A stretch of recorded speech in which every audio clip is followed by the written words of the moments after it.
Hi friends, welcome back to another episode of Generation Tech. My name is Alan. So recently Disney CEO Bob Iger has announced that Disney will be planning another 15 years of Star Wars content.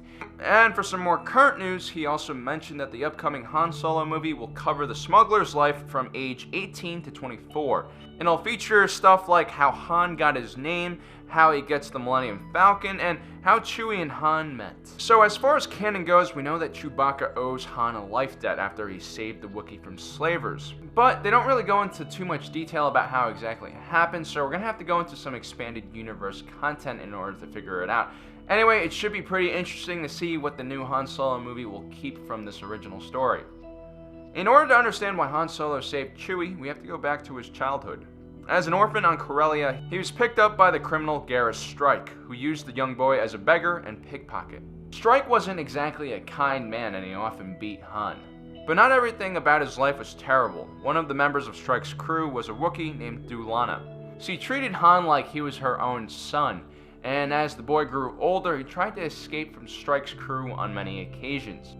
Finally, one night when he was around 18 years old, he stole a blaster and said his goodbye to Dulana. Unfortunately, Strike arrives with some of his thugs, and in the scuffle that ensues, Dulana took a blaster bolt that was meant for Han. The Wookiee died, and Han vowed that one day he would help one of Dulana's people. Han would later go on and fulfill his dream of joining the Imperial Navy and becoming a fighter pilot. Woody Harrelson cued us in that he'll be playing a character called Beckett in the new Han Solo movie, and Beckett will serve as some kind of mentor to Han Solo. It should be interesting to see if there are any similarities between this character, Beckett, and Garrus Strike. Anyway, now on to Chewbacca. The Wookiee at the time was a renegade freedom fighter devoted to freeing his people from Imperial and Trandoshan slavers. Shortly after the Clone Wars ended and the Separatists were driven from the Wookiee homeworld, a second invasion of Kashyyyk was carried out by the Galactic Empire.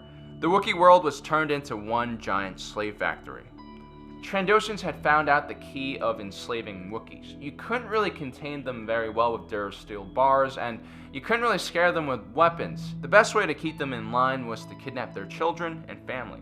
A group of slavers had raided a Wookiee village and had done just that. When they arrived to the rendezvous point with their Imperial buyers, they noticed a derelict ship floating nearby.